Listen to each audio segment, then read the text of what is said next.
Imagina un río capaz de alimentar imperios y de destruirlos en una sola noche. En China, dos colosos de agua decidieron qué pueblos florecían y cuáles desaparecían. En el norte, el Huanghe, o río amarillo, es conocido como la cuna de la civilización china. Su característico color proviene del loess, un sedimento increíblemente fértil que arrastra desde la meseta. Este suelo permitió el florecimiento de la agricultura y de culturas neolíticas como Yangshao y Longshan. Pero el mismo limo que traía la vida, también traía la destrucción. El río se desbordaba con una furia apocalíptica, ganándose el nombre de El Dolor de China. La necesidad de domar sus aguas requería una organización masiva y un liderazgo centralizado. La leyenda de Yu el Grande, quien controló las inundaciones y fundó la primera dinastía, la Xia, ilustra una verdad fundamental. El control del agua fue el origen del poder político en China. Más al sur, el río Yangtze dio forma a otra cuna de la civilización. En su clima más cálido y húmedo, no se cultivaba mijo, sino un pilar de la dieta mundial, el arroz. Así, China tuvo dos corazones. El norte del mijo, forjado por la lucha contra el río, y el sur del arroz, definido por la cooperación a nivel local. Estos ríos conectaban internamente a China, mientras que su geografía externa la aislaba. Rodeada por océanos, desiertos y las cumbres del Himalaya, la civilización china se desarrolló en un relativo aislamiento, permitiendo una continuidad cultural sin parangón. Esta realidad dio lugar a una poderosa idea: Zhongguo, el Reino Medio. Se veían a sí mismos como el centro del mundo civilizado, una cosmovisión nacida de su geografía única y su profunda historia fluvial. Antes de seguir el curso de esta historia, suscríbete y sigamos navegando juntos. Para entender de verdad cómo una civilización como China pudo surgir y durar, debemos mirar de cerca la Tierra misma. Un lienzo enorme y complicado que permitió, y al mismo tiempo, limitó los primeros asentamientos humanos. La geografía de China es un estudio de contrastes. Desiertos duros y montañas altísimas protegen sus fronteras, mientras que por dentro, grandes ríos abren caminos de vida a través de llanuras fértiles. En el norte, la meseta de Loess, azotada por el viento, con su tierra suave y amarilla, ofrecía tanto oportunidad como desafío. Aquí, la gente antigua encontró tierra fácil de cultivar, pero vulnerable a la erosión, moldeando una forma de vida que dependía del esfuerzo colectivo para manejar la tierra y el agua. A medida que pequeños grupos de cazadores-recolectores comenzaron a asentarse, surgieron aldeas a lo largo de las orillas del poderoso río Huanghe, o río amarillo. La evidencia arqueológica revela grupos de viviendas en pozos de almacenamiento y graneros comunitarios, señales de una sociedad que pasaba de ser nómada a ser permanente. Mientras tanto, más al sur, los exuberantes valles a lo largo del río Yangtze presentaban un camino diferente. El clima cálido y húmedo nutría el arroz silvestre, y pronto, los primeros agricultores aprendieron a domar las inundaciones, transformando los terrenos pantanosos en prósperos arrozales. Los asentamientos aquí, como los de la cultura Gemudú, fueron construidos sobre pilotes, adaptaciones ingeniosas a las inundaciones estacionales. Estas primeras comunidades dejaron no solo herramientas y cerámica, sino también los primeros rastros de cultivos y animales domesticados. A través de estos diversos paisajes, el patrón era claro. La geografía determinaba dónde la gente podía asentarse, qué podían cultivar y cómo se organizarían. Desde pequeñas aldeas dispersas hasta pueblos organizados, los regalos de la tierra moldearon los primeros capítulos de la civilización china. Era un equilibrio delicado entre aprovechar la generosidad de la naturaleza y sobrevivir a su furia, una lección escrita en la base misma de la duradera historia de China. La historia de la civilización china temprana no se puede contar sin el poderoso Huanghe, el río amarillo.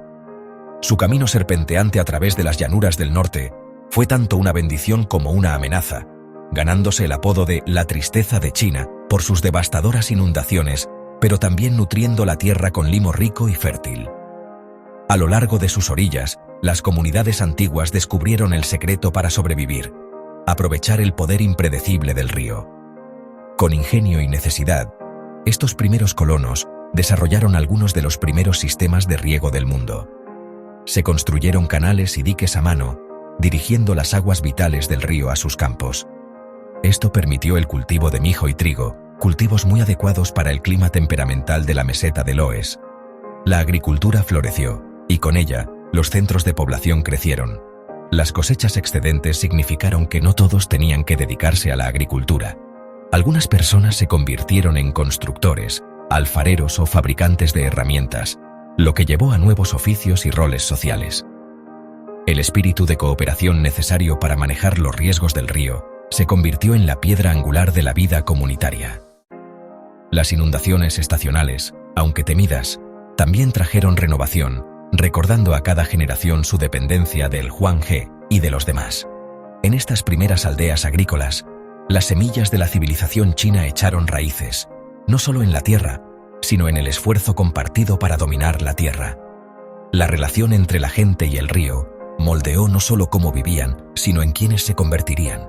A medida que los antiguos asentamientos a lo largo del río Huanghe crecían, también lo hacían los desafíos presentados por las impredecibles inundaciones del río.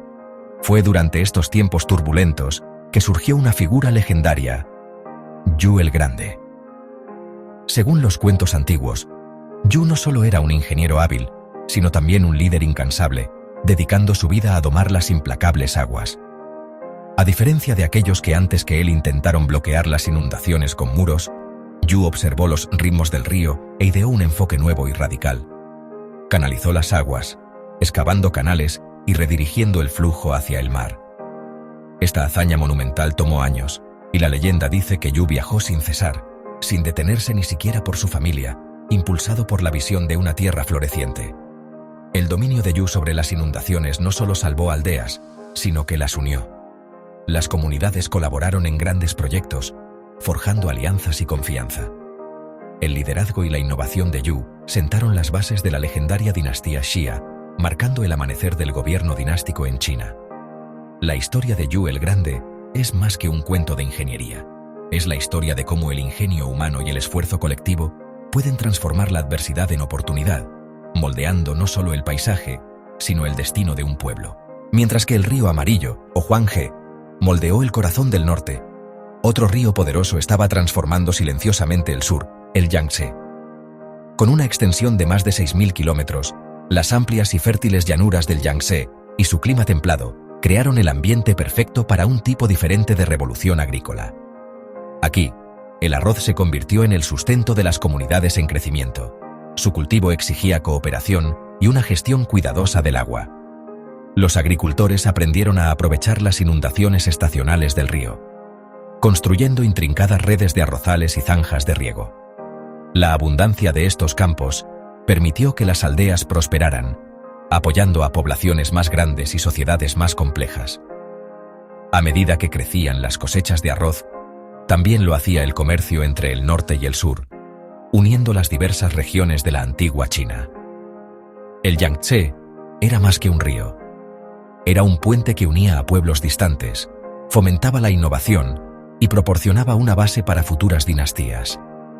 A medida que se desarrollaba la historia de la civilización china, las tierras a lo largo del Yangtze se convertirían en centros de cultura, descubrimiento y fuerza duradera, mientras los ríos Huanghe y Yangtze trazaban sus caminos separados a través de la antigua China, una notable transformación comenzó a desarrollarse. Las redes de ríos, una vez vistas como límites naturales, evolucionaron hasta convertirse en vitales líneas de vida, uniendo los mundos distintos del norte y del sur.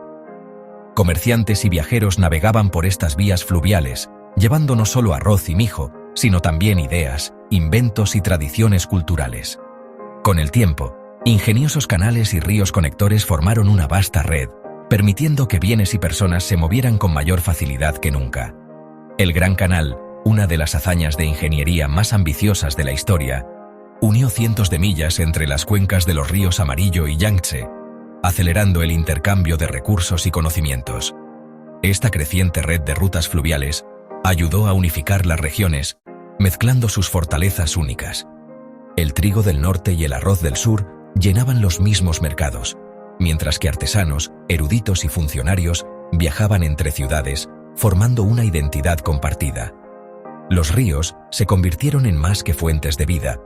Fueron los hilos que tejieron la tela de una civilización, preparando el escenario para el legado duradero de innovación y unidad de China. Así como las redes de ríos de China unieron a su gente, la tierra misma trazó fronteras invisibles con el mundo exterior. Imponentes cadenas montañosas, vastos desiertos y mesetas escarpadas rodeaban el corazón de la antigua China, creando un escudo natural contra imperios lejanos. Este aislamiento geográfico formó más que solo fronteras, formó una identidad única. Durante siglos, los Himalayas al suroeste, el desierto de Gobi al norte y los densos bosques al sur limitaron el contacto con las civilizaciones vecinas. Si bien rutas comerciales como la Ruta de la Seda eventualmente superarían estas barreras, durante gran parte de su historia temprana, la antigua China se desarrolló en gran medida bajo sus propios términos. Dentro de estas paredes naturales, florecieron costumbres, idiomas y creencias compartidas. Los ritmos de los ríos y los ciclos de la tierra tejieron una cultura distinta, una que valoraba la armonía, la continuidad y la resiliencia.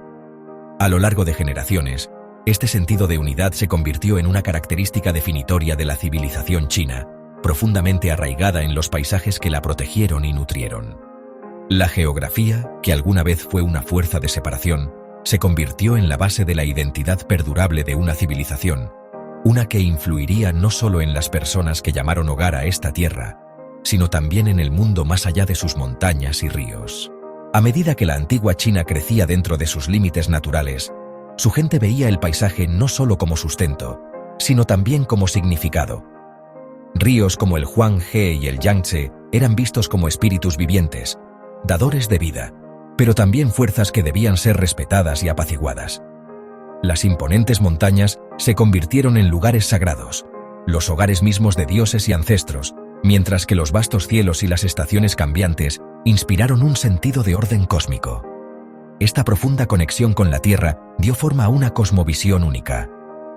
Los ritmos de la naturaleza guiaron la vida diaria y la práctica espiritual, entrelazando lo terrenal y lo divino. Conceptos como la armonía entre el cielo, la tierra y la humanidad se volvieron centrales en la filosofía y las creencias chinas. Los festivales celebraban los ciclos de siembra y cosecha, los rituales honraban a las deidades de los ríos, y las leyendas contaban sobre dragones que habitaban bajo las aguas e inmortales en las cumbres brumosas. A lo largo de siglos de aislamiento y unidad, estas creencias formaron la base espiritual de una civilización. El paisaje no era solo un telón de fondo, era un participante activo en la historia de la antigua China, moldeando cómo su gente se entendía a sí misma, a su mundo y su lugar dentro del universo. A medida que pasaron los siglos, la antigua civilización china transformó su geografía única y su visión espiritual del mundo en un legado que sigue dando forma al mundo de hoy. Los ríos que alimentaron las primeras aldeas se convirtieron en arterias de cultura y comercio. Su influencia fluyó mucho más allá de los campos que una vez irrigaron. Las filosofías nacidas de la reverencia por la naturaleza, la armonía, el equilibrio y el respeto por la interconexión de todas las cosas siguen siendo el corazón de la identidad y el pensamiento chinos. Desde inventos monumentales como el papel y la brújula, hasta tradiciones duraderas de poesía, caligrafía y celebraciones festivas, la síntesis de la tierra y el espíritu fomentó una civilización innovadora y profundamente arraigada. Las historias de gobernantes legendarios, montañas sagradas y filósofos sabios resuenan a través de los siglos, recordándonos cómo los antiguos chinos aprendieron no solo a sobrevivir, sino a prosperar en armonía con su mundo. Hoy, el legado de la antigua China sigue vivo en ciudades bulliciosas, en el campo tranquilo y en el corazón de millones, entretejido en el tejido de una civilización global. Las lecciones del pasado nos invitan a todos a considerar nuestra propia relación con la Tierra, con los demás y con los misterios que se encuentran más allá del horizonte. La historia de China sigue fluyendo como sus ríos milenarios. Suscríbete y sigamos este viaje juntos.